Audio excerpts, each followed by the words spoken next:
सर्वांना पुन्हा एकदा नमस्कार. अतिशय चांगल्या प्रकारे माहिती देण्याचा प्रयत्न केला. 10वी नंतर काय आणि 12वी नंतर काय? तर 12वी नंतर शिक्षणाच्या पुढील संधी तर त्यामध्ये आपले काही मुद्दे राहून गेले. काही शिक्षणाचे वाटा ज्या आहेत त्याच्याबद्दल अ, माहिती देण्याचं राहून गेलं. कारण आपला तो व्हिडिओ बराच वेळ चालला. 1.5 तास एक एक सलग चालला आणि 12वी नंतर शिक्षणाच्या वाटा खूप वेगवेगळ्या आहेत. त्यामुळे साधारणतः ही माहिती देईपर्यंत सहज 2 ते 2.5 तास निघून जातात. त्यामुळे हा पुन्हा एकदा एक प्रयत्न आहे, की जी काही माहिती राहिलेली आहे, ती आपण अ, अ, आपल्यापर्यंत पोहोचवण्याचा मी प्रयत्न करतोय.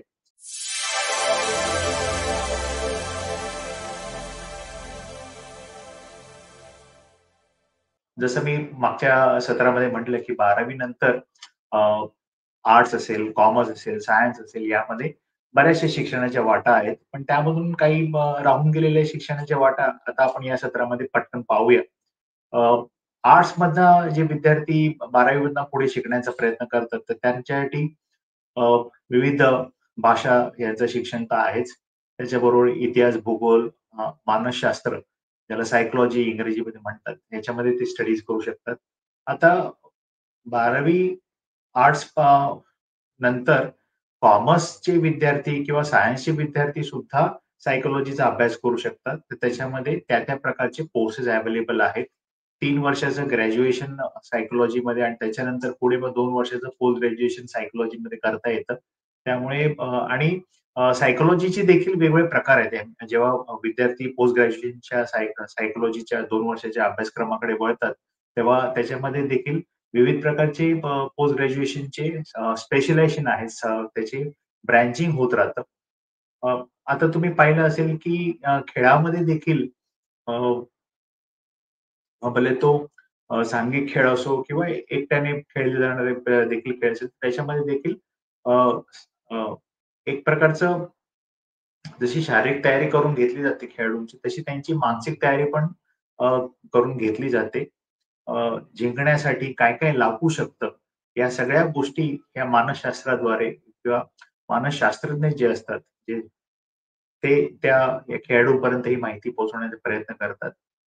अ, पहिला क्रमांक, दुसरा क्रमांक, तिसरा क्रमांक किंवा जिंकणं आणि हारणं हे तर चालूच असतं. पण त्याच्यामध्ये देखील कसं काय त्या खेळाडूला पुढे जाता येईल, प्रत्येक खेळामध्ये अ, कसं काय जिंकता येईल, तर ते ह्या सगळ्या गोष्टी मानसशास्त्राचा भाग असतात. तसंच अशा मानसशास्त्रज्ञांची गरज असते, की एखादी व्यक्ती भरपूर आजारी पडली, हॉस्पिटलमध्ये ॲडमिट होती, आय-सी-यूमध्ये होती, नंतर जनरल वॉर्डमध्ये शिफ्ट झाली. नंतर थोडंसं व्यक्ती ती भेदरलेली असते, घाबरलेली असते. काही व्यक्तींच्या सर्जरीज झालेल्या असतात. सर्जरीमधनं मग त्यांना रिकव्हर करण्यासाठी थोडंसं त्यांच्या मनावरती ताणतणाव असतात. मग त्या ताणतणावापासून मुक्तता करण्यासाठी देखील मानसशास्त्राची किंवा मानसशास्त्र ज्याला माहिती आहे, अशा निष्णात व्यक्तीची आवश्यकता असते. त्यामुळे मानसशास्त्र हे सायकॉलॉजी हा एक खूप मोठा मोठा विषय आहे. जसजसं अ, जगाची लोकसंख्या वाढते, जसजसं सोशल मीडियाचा वापर वाढतोय, मोबाईल जास्त वापरू लागलेले आहे, सोशल मीडियाचा वापर जास्त होत आहे. पण त्याच्यामध्ये असा वापर करताना ती व्यक्ती आणि मोबाईल या या दोघांमध्येच तो संबंध येतोय. मग घरातली जी इतर व्यक्ती असतील, घरातले आपले नातेवाईक असतील, आई-वडील असतील, भाऊ-बहीण असतील किंवा मित्रमंडळी असतील किंवा इतर आपल्या कामाच्या ठिकाणचे किंवा शाळा कॉलेजमधले मित्रमंडळी असतील. तर ह्यांचा प्रत्यक्ष संपर्क किंवा मैदानी खेळ जे खेळले जात होते पूर्वी, त्या प्रमाणामध्ये आता त्याच्यावरती तसं काही दिसून येत नाही. आणि असं होतं की एकलकोंडेपणा वाढू लागला लोकांचा. मानव हा एक सामूहिक जीवन जगणारा मनुष्य प्राणी आहे. एकलकोंडेपणामुळे काय होतंय, की हळू-हळू खाण्यापिण्याकडे दुर्लक्ष होतंय. शारीरिक व्यायामाकडे दुर्लक्ष होतंय. प्रत्यक्ष त्या व्यक्तीचा अभ्यास असेल, त्या विद्यार्थ्याचा अभ्यास असेल किंवा इतर काही काम असेल, घरातली काही कामं असतील, तर या सगळ्या गोष्टींकडे दुर्लक्ष होतं.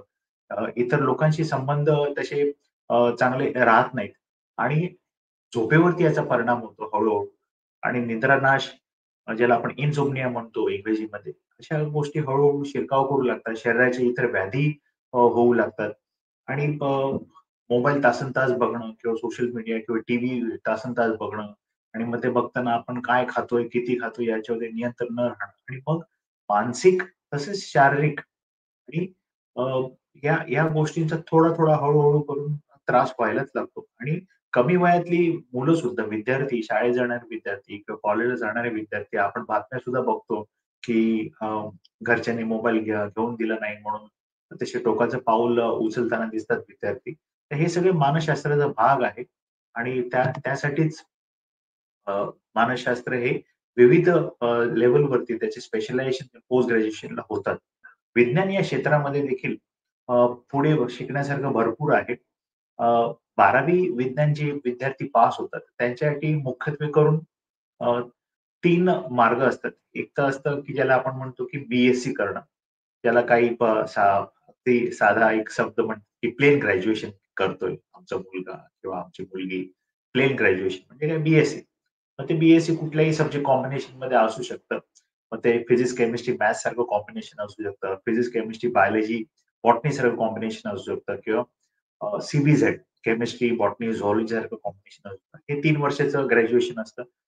मुंबई किंवा महाराष्ट्रामध्ये किंवा महाराष्ट्राच्या बाहेर भारतामध्ये बऱ्याच ठिकाणी ही अशी कॉलेजेस आहेत. रुईया रुपारेल, सोमय्या, केळकर, स्वामी विवेकानंद.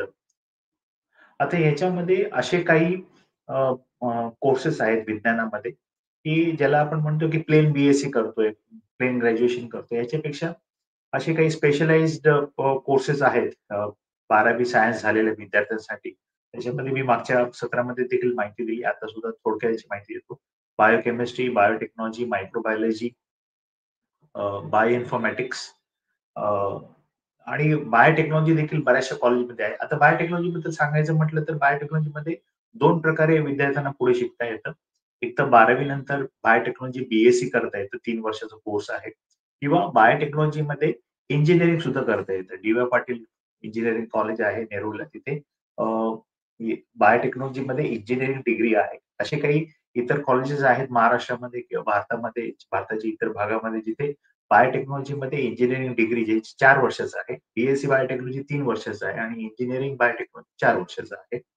आणि या दोघांच्या अभ्यासक्रमामध्ये बराचसा फरक आहे. पहिले 3 वर्ष जवळपास एक 50% समानता दिसेल. पण तेवढ्यापुरतीच ती समानता आहे. बाकीचा 50% भाग हा खूप वेगळा आहे. त्याच्यानंतर काही विद्यार्थी अ, 12वी सायन्स पास झाल्यानंतर मग असा असा विचार करतात, की बाबा आपण औषध निर्मिती शास्त्र आहे, ज्याला आपण फार्मसी म्हणतो किंवा औषधांची अ, एक कॉम्बिनेशन नवीन-नवीन औषधांची कॉम्बिनेशन तयार केल्यात, नवीन औषधं तयार केली जातात. त्याचे फार्मसी आहे. मग 12वी नंतर काही विद्यार्थी बी-फार्म करतात, बॅचलर्स इन फार्मसी. आता हे झालं ग्रॅज्युएशन रिलेटेड कोर्सेस. आता बी-फार्म हे 4 वर्षाचा कोर्स आहे. हे झालं ग्रॅज्युएशन. मी म्हटलं की 3 वाटा निघतात 12वी सायन्स झाल्यानंतर.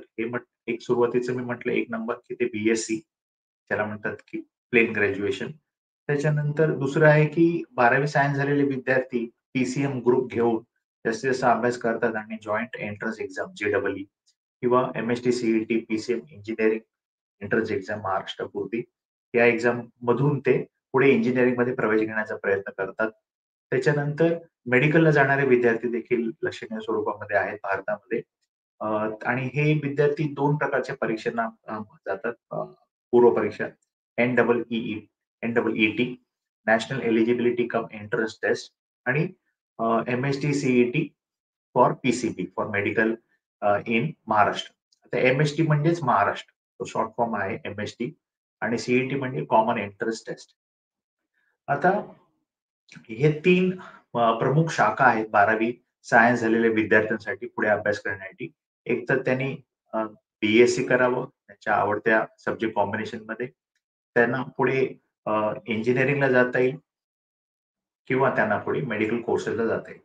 आता मेडिकल कोर्सेसमध्ये मागच्या सत्रामध्ये मी म्हटलं की पॅरामेडिकल आहे. तर पॅरामेडिकलमध्ये सुद्धा जाऊ शकतात. तर पॅरामेडिकलमध्ये मी एक गोष्ट आपल्याला त्यावेळेला सांगितलेली मागच्या सत्रामध्ये, की आता मी जो चष्मा घातलाय, तर बऱ्याच लोकांना आपण बघतो की त्यांना चष्मा असतो.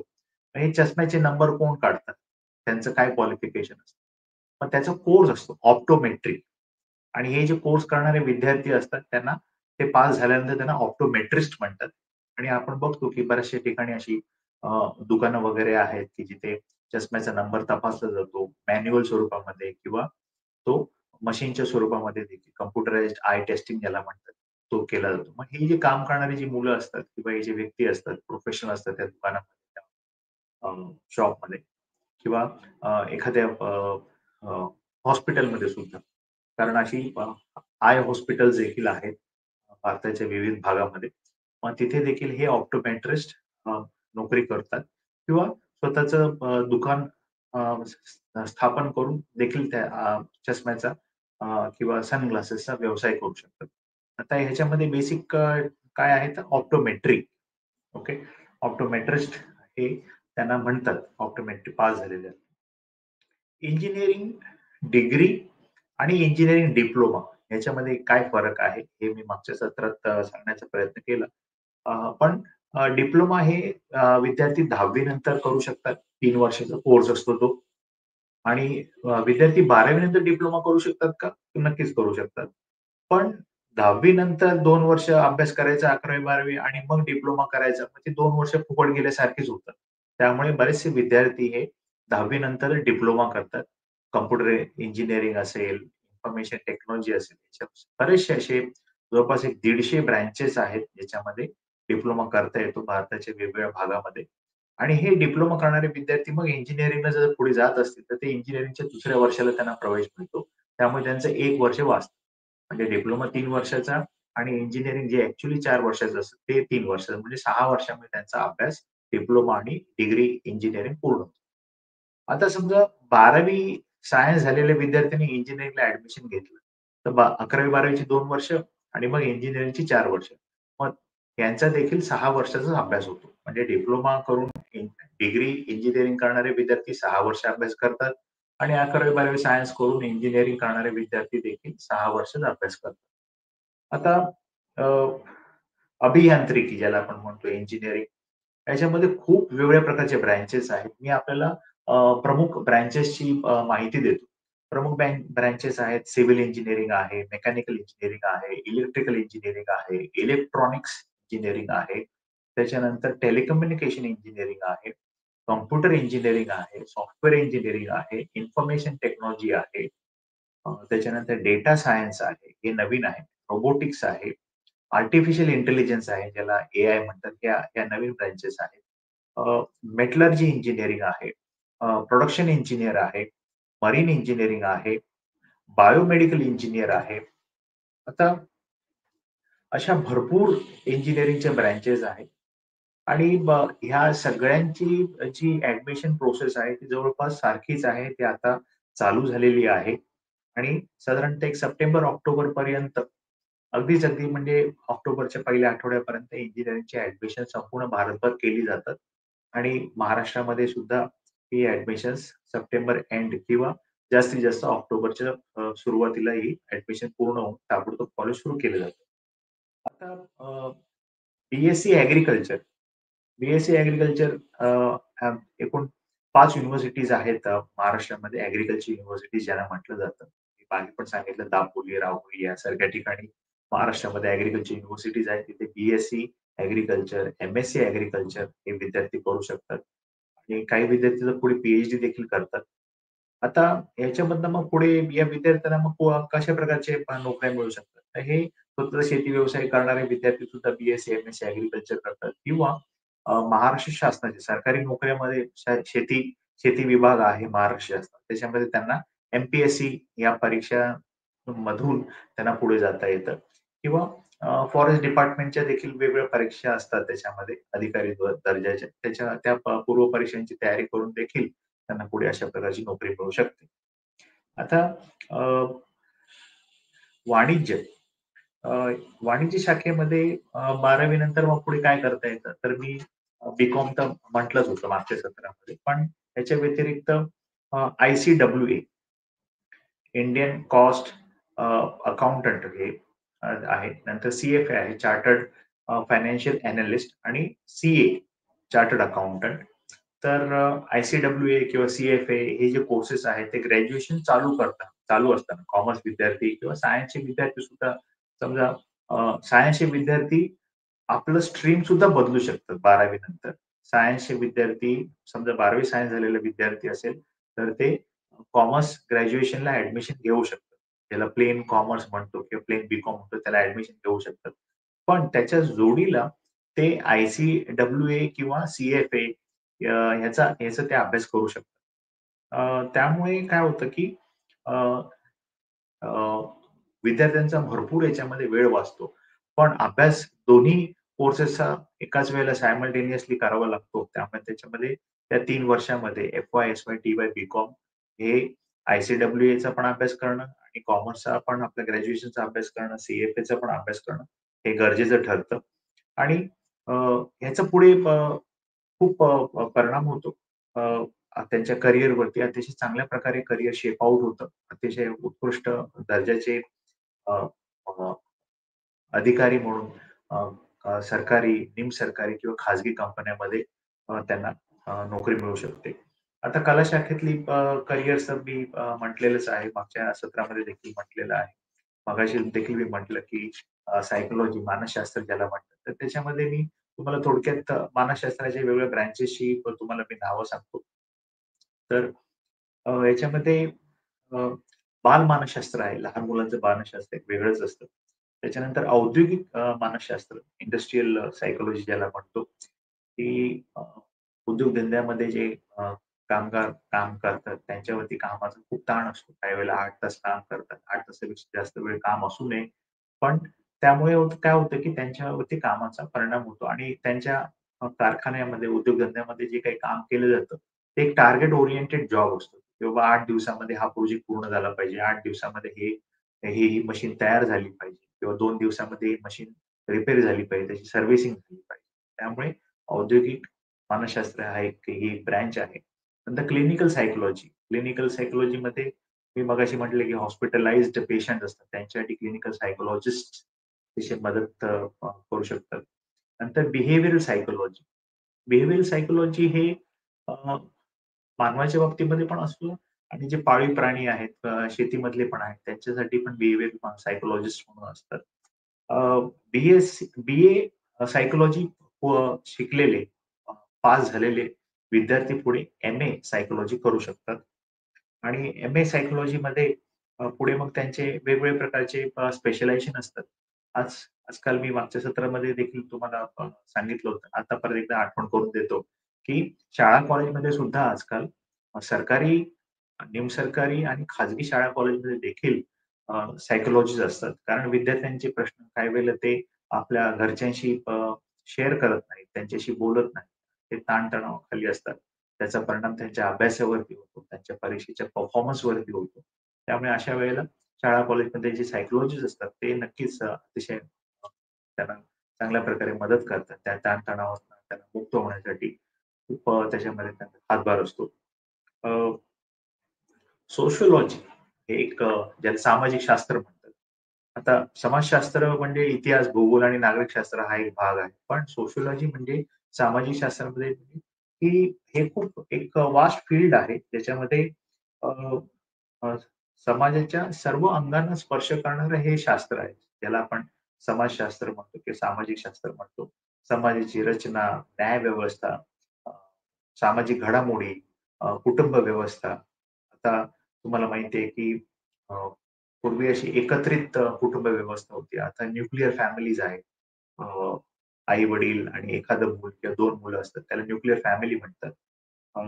त्यामुळे काय होतं की मूल जेव्हा एकटंच असतं, एकुलते एक असतं, तेव्हा त्या त्या मुलाला लहान असताना खास करून 3 ते 10 वर्षापर्यंत, कधी 15 वर्षापर्यंत मिळून मिसळून शाळेतले त्याचे वर्गातले सहकारी मित्रमंडळी असतील किंवा जिथे राहतात तिथले लहान मुलं असतील, त्यांच्याच वयाची किंवा त्याच वयोगटातली, तर त्यांच्याशी जुळवून घेणं थोडंसं काही वेळेला कठीण असू शकतं. It all depends on the upbringing. आई-वडिलांचे संस्कार कसे आहेत, कसं काही त्या मुलावरती मुलीवरती बऱ्याचशा गोष्टी समजवल्या जातात, शिकवल्या जातात. बाबा असं करू नये, तसं करावं, अशा पद्धतीने वागावं, अशा पद्धतीने बोलावं, असं मॅनरिझम आपण पाळतो. तर ह्या सगळ्या गोष्टी आहेत. त्याच्यानंतर अ, हे झालं सामाजिक शास्त्राबद्दल. आता अ, हे जे 3 मेन ब्रँचेस आहेत, आर्ट्स असेल, कॉमर्स असेल किंवा सायन्स असेल, तर ह्याच्यामध्ये सगळ्यात जास्त अव्हेन्यूज कुठे आहेत? तर सगळ्याच ठिकाणी अव्हेन्यूज आहेत. पण थोडंसं कॉमर्स ज्याला आपण वाणिज्य म्हणतो, त्याला थोडंसं मी एक झुकतं माप देईन या ठिकाणी, की आजच्या घडीला कॉमर्स किंवा वाणिज्यमधले जे ऑप्शन्स आहेत 12वी नंतर ते भरपूर आहेत. अ, ह्याच्याचमुळे कदाचित विद्यार्थी आर्ट्स किंवा सायन्सकडे न जाता 12वी नंतर कॉमर्सकडे जाणारे विद्यार्थी भरपूर आहेत भारतामध्ये. कारण विविध ब्रँचेस असल्यामुळे त्या आवडत्या ब्रँचेसमध्ये जाऊन तिथे प्रवेश घेऊन 3 वर्षाचे, 4 वर्षाचे कोर्सेस करून मग त्यांना हवे त्या क्षेत्रामध्ये आपलं करियर त्यांना निवडता येतं. अ, 10वीच्या परीक्षेनंतर, 10वीच्या रिझल्ट नंतर करिअरवरती एवढा काही परिणाम होत नाही विद्यार्थ्यांच्या. पण 12वीच्या नंतर, 12वीची परीक्षा पास झाल्यानंतर मग करिअरला खऱ्या अर्थाने दिशा मिळते, वेग मिळतो आणि अ, मग तर फुल अँड फायनल ठरतंच, की हा विद्यार्थी मग कशा पद्धतीने आपलं करिअर पुढे घडवणार आहे, कुठल्या दिशेने मार्गक्रमण करणार आहे. तर वाणिज्य शाखेतील आपण इथे वेगवेगळे करियर ऑप्शन्स बघूया. जसं मी मागच्या सत्रामध्ये म्हणालो UPSC, union public service commission, केंद्र शासनाची ही परीक्षा असतात वेगवेगळ्या क्षेत्रासाठी. त्याच्यानंतर MPSC, Maharashtra public service commission. जसं महाराष्ट्रामध्ये महाराष्ट्र पब्लिक सर्व्हिस कमिशन आहे एम-पी-एस-सी, तसं प्रत्येक राज्यामध्ये त्यांचं पब्लिक सर्व्हिस कमिशन असतं. जिथे अ, राज्य शासनाच्या मंत्रालयासारख्या ठिकाणी भरती नोकरी ही केली जाते. तर त्याच्यामध्ये लोकसेवा आयोग ज्याला यू-पी-एस-सी म्हणतो, त्याच्यामधनं कुठल्या प्रकारच्या नागरी सेवा परीक्षा घेतल्या जातात आणि कुठल्या प्रकारच्या संधी उपलब्ध होतात. आता ह्या अ, यू-पी-एस-सी असेल, एम-पी असेल याच्यातल्या ज्या बऱ्याचशा परीक्षा आहेत त्याच्यासाठी बेसिक क्वालिफिकेशन हे ग्रॅज्युएशनच आहे. काही परीक्षा अशा आहेत की ज्या 12वी नंतर देखील एम-पी-एस-सीच्या मार्फत हे करू शकतात. त्याच्यामध्ये आहे पोलीस शिपाई. जिथे 10वी आणि 12वी या गोष्टींचा विचार केला जातो. ग्रॅज्युएशनचा एवढा विचार केला जात नाही. कारण त्याचं बेसिक क्वालिफिकेशन आत्ताही तेच आहे. 10वी आणि 12वी. पोलीस शिपाई ही भरती जी असते ती एम-पी-एस-सी थ्रू होते. हां, पण अ, पोलीस सब इन्स्पेक्टर जे आहे, पी-एस-आय ज्याला म्हणतो, त्याच्यासाठी ग्रॅज्युएशन हे पाहिजे. त्याच्यासाठी आणि वयाची देखील अट आहे. 21 वर्ष पूर्ण पाहिजे. आणि ह्या जसजशा परीक्षा असतात त्यांच्या त्यांचं वयोमर्यादा जी असते ती बऱ्याच ठिकाणी 21च आहे आणि जे जास्तीत जास्त जे वय आहे 21 ते 30 हे वयोगटच बऱ्याच ठिकाणी आहे. मग भले ते केंद्र शासनाच्या सरकारी भरतीसाठी असेल किंवा एम-पी-एस-सी थ्रू राज्य शासनाच्या भरतीसाठी असेल. तो साधारणतः जो एक 10 वर्षाचा कालावधी आहे 21 ते 30 हा जवळपास सगळीकडेच असतो. त्याच्यामध्ये वाणिज्य क्षेत्रातील ज्या स्पर्धा परीक्षा यू मार्फत किंवा केंद्रीय लोकसेवा आयोगामार्फत ज्या घेतल्या जातात त्या Indian audit and account service, auditing हे तर तुम्हाला माहितीच आहे. त्याच्यानंतर इंडियन डिफेन्स अकाउंट सर्व्हिस. आता बघा वेगवेगळ्या क्षेत्रामध्ये देखील अकाउंट्स मेंटेन केले जातात. Indian civil accounts service. त्याच्यानंतर आहे Indian railway accounts service, Indian posts and telegraph finance service. आता ह्या सगळ्या ह्या ज्या 5 परीक्षा जे मी म्हटल्या त्याच्यासाठी पात्रता आहे, ग्रॅज्युएशन आहे आणि वय हे 21 ते 30 च्या दरम्यान असलं पाहिजे. Indian economic and statistical service. आता सायन्स 12वी सायन्स पास झालेले विद्यार्थी मॅथ्स आणि स्टॅट्स या विषयामध्ये देखील पुढे अभ्यास करू शकतात. स्टॅट्स म्हणजे काय? तर स्टॅटिस्टिक्स हा त्याचा फुल फॉर्म आहे आणि त्याला मराठीमध्ये म्हणतात की संख्याशास्त्र. आता मॅथ्स म्हणजे गणित आणि स्टॅटिस्टिक्स म्हणजे संख्याशास्त्र. मग मॅथ्स आणि स्टॅट्स हे एकत्रितपणे शिकवलं जातं. बऱ्याच ठिकाणी ते पूर्वापार म्हणजे गेल्या अनेक वर्षापासून मॅथ्स आणि स्टॅट्स हे एकत्रच आहेत.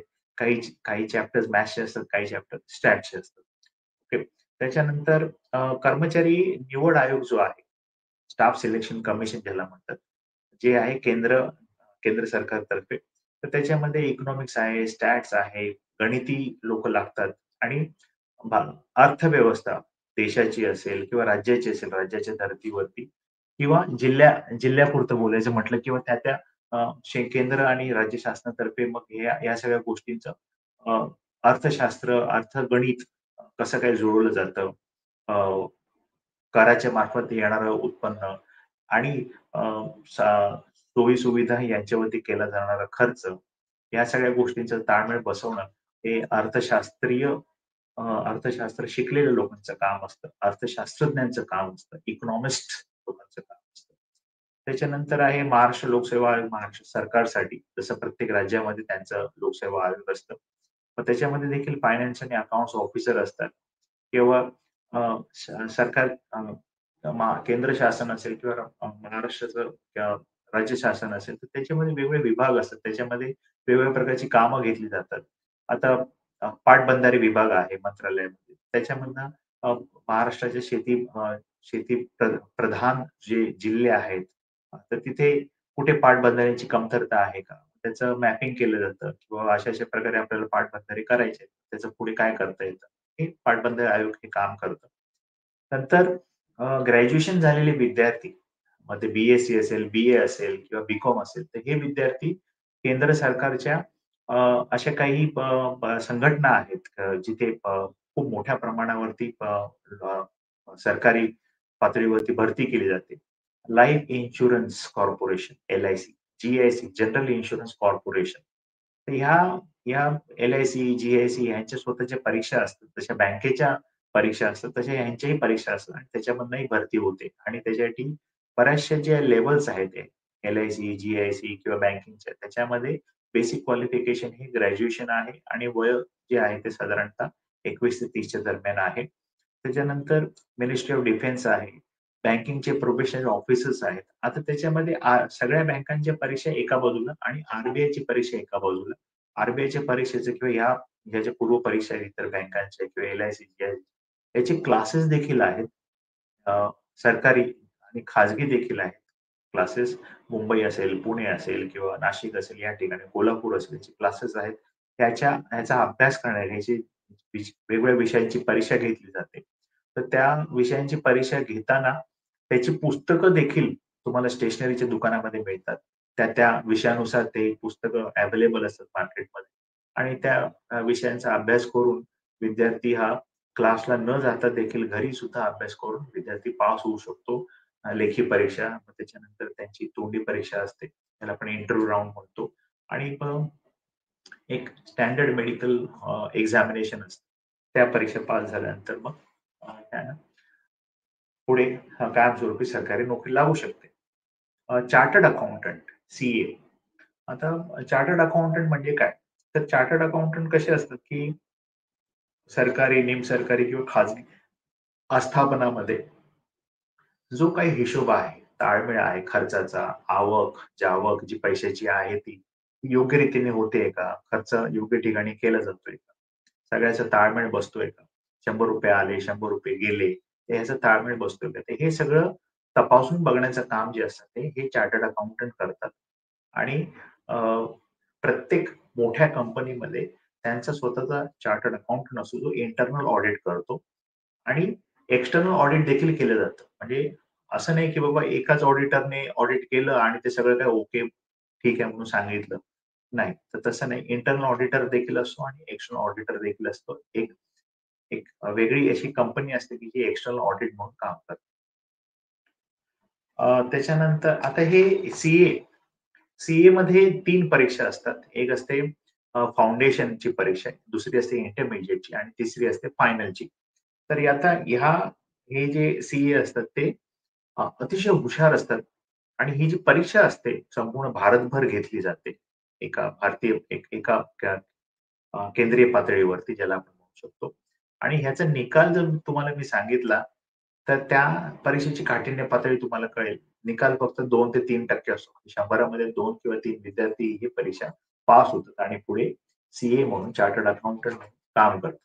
हे दुसऱ्या कुठल्या सरकारी, निमसरकारी किंवा खाजगी आस्थापनासाठी काम करू शकतात किंवा स्वतःचा व्यवसाय देखील सुरू करू शकतात.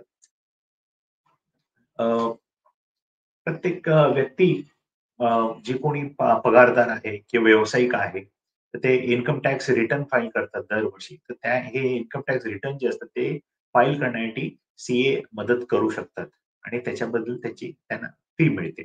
ओके. नंतर cost and works accountant, Indian cost and works accountant, ICWA. मगाशी मी तुम्हाला सांगितलं Indian cost and works accountant. तर हे ICWA लोक हे काय करतात? जसे सीए हे हिशेब तपासनीस म्हणून काम करतात मोठ्या-मोठ्या आस्थापनांचे, अगदी खाजगी वैयक्तिक याच्यावरती देखील. पण ICWA काय करतात? Indian cost and works accountant.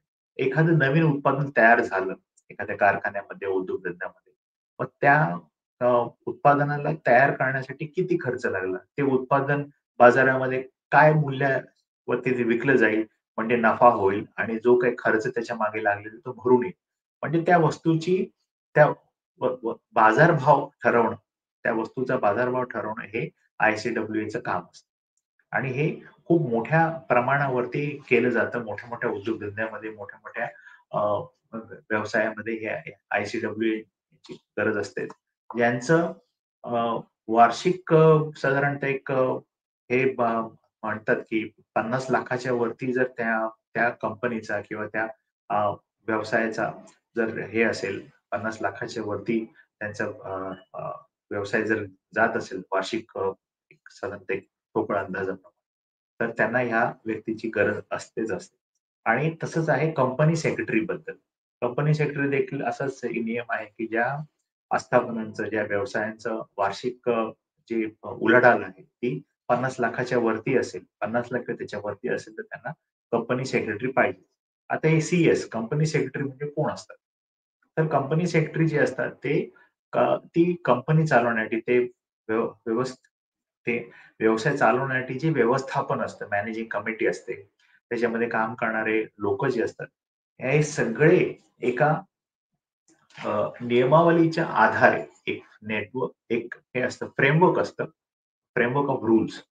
आणि हे सगळे जे गाईडलाईन्स असतात, हे सगळे नियम असतात, हे सगळे रूल्स असतात, हे सगळे राज्य शासन किंवा केंद्र शासनाने ऑलरेडी हे तयार केलेले असतात आणि त्या नियमांच्या चौकटीत राहून तो व्यवसाय असेल किंवा ती कंपनी असेल त्यांना काम करावं लागतं आणि वेळोवेळी कंपनी सेक्रेटरी या सगळ्या गोष्टींची माहिती घेत असतं आणि आपल्या संपूर्ण कंपनीमध्ये जे कोण काम करतात त्यांना त्या नियमांची नियमांच्या चौकटीमध्ये चौकटीमध्ये राहून कसं काम करता येईल सांगत असतं.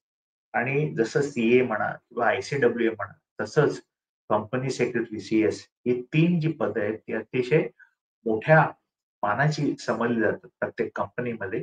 अतिशय अ, हुशार, बुद्धिमान, चतुर लोकं या 3 फील्डचा हे करतात, स्वीकार करतात आणि त्याच्यामध्ये पुढे अभ्यास करतात आणि मग पुढे अतिशय चांगल्या प्रकारे यश संपादन करतात. जसं मी म्हणालो, की सीएचा जो संपूर्ण भारताच्या पातळीवरती जी केंद्रीय धर्तीवरती जी परीक्षा घेतली जाते, त्याचा निकालच फक्त 2 ते 3% आहे. याच्यावरनं तुम्ही समजून जा, की अतिशय हुशार विद्यार्थीच या मार्गाने जातात. त्याच्यानंतर आणि याच्या ज्या संस्था आहेत, प्रशिक्षण देणाऱ्या संस्था, या भारतभर आहेत. महाराष्ट्रामध्ये आहेत, मुंबईमध्ये आहेत, महाराष्ट्राच्या वेगवेगळ्या भागामध्ये आहेत किंवा भारताच्या वेगवेगळ्या भागामध्ये देखील आहेत. आता अ, एक गोष्ट आता ह्याच्यामध्ये ॲक्चुअल सायन्स म्हणून एक आहे. ॲक्चुअरी. ॲक्चुअरी म्हणजे काय? तर प्रत्यक्षामध्ये आता एखाद्या व्यक्तीने लाईफ इन्शुरन्स जर घेतलेलं असेल, मग ते लाईफ इन्शुरन्स त्या व्यक्तीच्या वयानुसार, त्या व्यक्तीच्या अ, एखाद्या वेळेस त्याला काही डायबिटीज सारखं किंवा ब्लड प्रेशर सारखं एखादं असेल, तर त्यामुळे त्याचं मग ते लाईफ इन्शुरन्स काय व्हॅल्यू असावी? मग त्याचा प्रीमियम काय असावा? मग हे ॲक्चुअल सायन्स जे विद्यार्थी शिकलेले असतात, हे या वेगवेगळ्या कंपन्यांमध्ये काम करतात. सरकारी, निमसरकारी किंवा खाजगी. जसं मी मगाशी म्हणालो, की अ, याच्यामध्ये टाटा सारखी कंपनी देखील आहे लाईफ इन्शुरन्समध्ये किंवा इतर सरकारी कंपनी जसं LIC म्हणालो, GIC म्हणालो, तर तिथे देखील हे ॲक्चुअल सायन्स केलेले लोकं असतात, जे ठरवतात, की ह्या व्यक्तीसाठी लाईफ इन्शुरन्स समजा 1 करोडचा असेल, मग त्याचा प्रीमियम काय असला पाहिजे. तर ह्या पद्धतीचं हे काम आहे. ॲक्चुअली देणारी संस्था जी आहे ती मुंबईमध्येच आहे, फोर्टमध्ये आहे. त्याच्यानंतर आपण पुढे जाऊया. तर मायक्रोबायोलॉजी ही एक फील्ड आहे. बायोटेक्नॉलॉजी सारखं किंवा बायोकेमिस्ट्री सारखं. त्याच्यामध्ये मायक्रोबायोलॉजीमध्ये fermentation, viruses, bacteria, fungal spores, fungi याच्याबद्दल शिक्षण दिलं जातं. बी-एससी, एम-एससी करतात मायक्रोबायोलॉजी. आता मागच्या सत्रामध्ये मी ते जसं म्हटलं, की तुम्ही कुठल्याही प्रकारचं शिक्षण घ्या, ते शिक्षण पूर्ण झाल्यानंतर बी-एससी, एम-एससी पूर्ण झाल्यानंतर तुम्ही स्वतः त्या क्षेत्रामध्ये शिक्षक म्हणून कार्यरत होऊ शकता. जैवतंत्रज्ञान, बायोटेक्नॉलॉजी. बायोटेक्नॉलॉजी हे जरी नाव त्या 30-40 वर्षापासून असलं, तरी त्यातल्या ज्या टेक्नॉलॉजीज आहेत, त्यातले जे कॉन्सेप्ट आहेत, त्या फार पूर्वापार आहेत. फर्मेंटेशन. फर्मेंटेशन ही अतिशय जुनी कॉन्सेप्ट आहे. Agriculture and housing go hand in hand. म्हणजे शेती आणि घर हे एकाच वेळेला सुरू झालं साधारणतः 7,000 ते 13,000 वर्षापूर्वी 3 एन्शियंट सिव्हिलायझेशनमध्ये 3 प्राचीन सिव्हिलायझेशन्स त्याच्यामध्ये आहे भारत, दुसरा आहे चीन आणि तिसरा आहे इजिप्त. आता या 3 ठिकाणी का सुरू झालं 7,000 ते 13,000 वर्षापूर्वी शेती? तर या तिन्ही देशांमध्ये, तिन्ही भागामध्ये खूप मोठ्या-मोठ्या नद्या आहेत, ज्याच्यामुळे शेतीला पाण्याची उपलब्धता आहे आणि नदीच्या काठावरचा जो प्रदेश असतो, ते नदी आपल्या पाण्याबरोबर घेऊन येते गाळ, तो अतिशय उत्कृष्ट प्रकारचं खत म्हणून काम करतो. पण त्या काळामध्ये 7,000 ते 13,000 वर्षापूर्वीच्या काळामधले जे मानव होते, ते नदीच्या शेजारी राहत नव्हते. कारण पावसामुळे नदीचं पाणी वाढू शकत होतं. त्यांना घरं बांधण्याची कला अवगत नव्हती. So they were living in the mountains, in the caves. Cavemen म्हणून त्यावेळची प्रचलित तशी टर्म आहे. मग त्यांना नंतर जेव्हा शेतीचा शोध लागला, मग नदीच्या शेजारी अ, तिथे नदीच्या पाण्यामुळे किंवा नदी जो वाहून घेत ती गाळ त्याच्यामुळे शेती सुरू झाली. पण शेती सुरू झाल्यानंतर मग त्या शेतीचं बाबा त्याचा सांभाळ कसा करायचा? जर तुम्ही उंच डोंगरावरती राहिलात आणि इथे प्राण्यांनी त्याची वन्यजीव प्राण्यांनी नासाडी केली, मग कसं काय?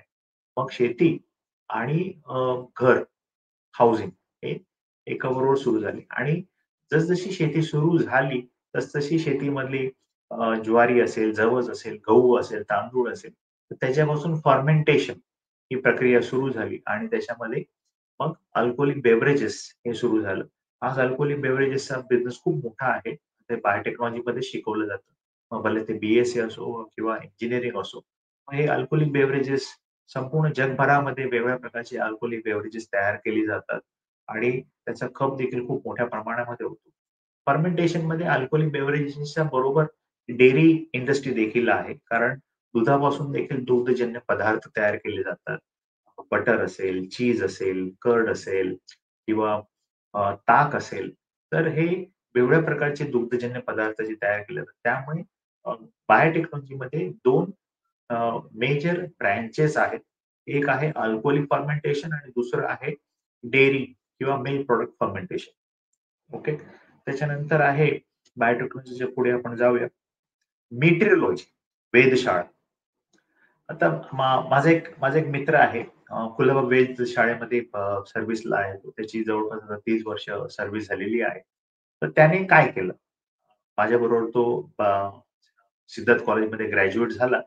पण मी सी-बी-झेड हे कॉम्बिनेशन घेतलं होतं सिद्धार्थ कॉलेजमध्ये. केमिस्ट्री, बॉटनी आणि झूलॉजी. पण त्याने घेतलं होतं फिजिक्स, केमिस्ट्री आणि मॅथ्स. मग त्याचं ग्रॅज्युएशन झालं फिजिक्समध्ये. मग फिजिक्समध्ये ग्रॅज्युएशन झाल्यानंतर वयाच्या 21व्या वर्षी त्याने ती परीक्षा दिली केंद्र शासनाची. ज्याच्यामध्ये मेट्रोलॉजी डिपार्टमेंटमध्ये भरती केली जाते आणि तो ताबडतोब 1995 साली तो नोकरीला लागला. आणि आता हे वेदर फोरकास्टिंग म्हणजे काय तर हवामानाचं भाकीतकरण. फोरकास्टिंग म्हणजे भाकीतकरण. बाबा अशा प्रकारचं हवामान असेल, तशा प्रकारचं हवामान असेल, उद्या किंवा अजून 2 दिवसांनी किंवा आठवडाभराने, पुढचा महिनाभर असं असेल. मग हे वेदर फोरकास्टिंग जे आहे गेल्या काही वर्षामध्ये खूप बदललेलं आहे.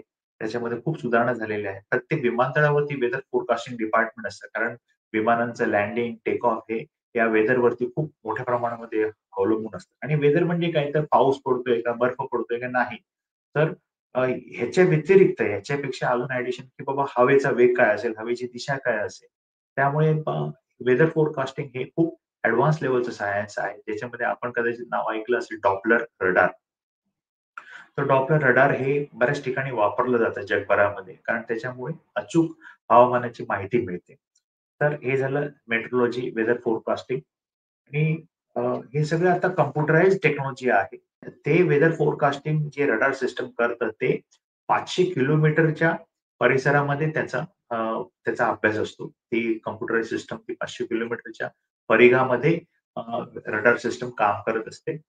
मग अ, हवा असेल किंवा पाऊस असेल, ढग असतील किंवा सोसायटीचा वारा असेल, वादळ असेल, विमानतळाच्या आजूबाजूचा प्रदेश असेल, तर ह्या सगळ्या गोष्टींचा एकत्रितपणे सॉफ्टवेअरच्या मदतीने ते असं काही त्याच्यावर एक रिझल्ट काढतं किंवा कन्क्लुजन काढतं, की त्याच्यामुळे विमानतळ असेल किंवा अ, अ, समुद्रामध्ये चालणाऱ्या मोठ्या बोटी असतील, मोठ्या नद्यांमधनं चालणाऱ्या जलवाहतूक ज्याला आपण म्हणतो, तर ह्याच्यासाठी खूप मोठ्या प्रमाणावरती मदत होते.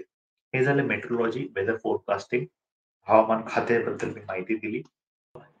मेडिकल स्टडीज जे आहेत ते भारतामध्ये तर एम-बी-बी-एस हे याच्या एकूण 11,000 पेक्षा जास्त सीट्स आहेत संपूर्ण भारतामध्ये.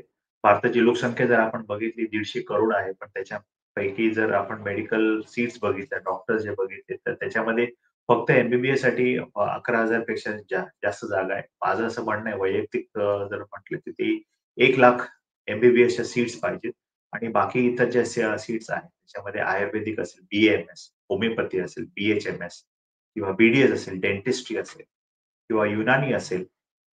तर ह्या सगळ्यांच्या जागा देखील त्या प्रमाणामध्ये त्या लाखभर तरी असल्या पाहिजेत किंवा साधारणतः एक संपूर्ण मिळून एम-बी-बी-एस सारखे सगळे मेडिकल कोर्स साधारणतः एक 5,00,000 असले पाहिजेत. कारण शेवटी पुढे काय होतं, की एवढ्या मोठ्या लोकसंख्येसाठी जर त्या अनुपातामध्ये, त्या रेशिओमध्ये किती डॉक्टर्स आहेत? समजा 20,000 लोकांपाठी एकच डॉक्टर असेल, तर ती अ, परिस्थिती अतिशय बिकट समजली पाहिजे. साधारणतः असं कॅल्क्युलेशन पाहिजे, असा अनुपात पाहिजे, असा रेशिओ पाहिजे, की एक 1000 लोकांमागे 1 डॉक्टर तरी पाहिजे. कमीत कमी 1000 लोकांमागे 500 ते 1000 लोकांमागे 1 डॉक्टर पाहिजे. त्याच्यासाठी मेडिकलच्या सीट्स वाढवल्या पाहिजेत. सरकारी असतील किंवा खाजगी असतील, तर या सीट्स संपूर्ण भारतामध्ये वाढवल्या पाहिजेत. अ, निसर्गोपचार, नॅचरोपॅथी देखील तुम्ही ऐकलं असेल. तर हे देखील एक मेडिकलचंच एक फील्ड आहे. डायटिशियन हे देखील एक मेडिकलचंच फील्ड आहे. सगळ्याच लेव्हलवरती आता लोकं डायट कॉन्शियस झालेली आहे. असं काही नाही की स्पोर्ट्स मधलेच लोकं डायट कॉन्शियस आहेत किंवा चित्रपटसृष्टीमधले, मालिकामधले, वेब सीरीज मधले लोकं डायट कॉन्शियस त्या ठिकाणी डायटिशियनची गरज पडतेच. रुग्णालयामध्ये देखील जे रुग्ण आहेत त्यांच्या आजारानुसार, त्यांच्या आजाराच्या कमी जास्तच्या प्रमाणामध्ये सुद्धा त्यांना डायटची गरज असते. लिक्विड डायट असेल, सॉलिड डायट असेल किंवा लहान मुलं जी असतात त्यांचे पण देखील वेगवेगळ्या प्रकारचे डायट असतात. तर हे झालं डायटबद्दल. फार्मसीबद्दल मी थोडी माहिती मगाशी दिली. परंतु त्याच्याकडे येतो बी-फार्म, एम-फार्म. बी-फार्म हे 4 वर्षाचा कोर्स आहे. एम-फार्म 3 वर्षाचा कोर्स आहे. ऑप्थॉल्मॉलॉजिकल टेक्निशियन जसं मी मगाशी म्हटलं, की ऑप्टोमेट्री तर त्याच्या पुढची एक लेव्हल आहे ऑप्थॉल्मॉलॉजिस्ट.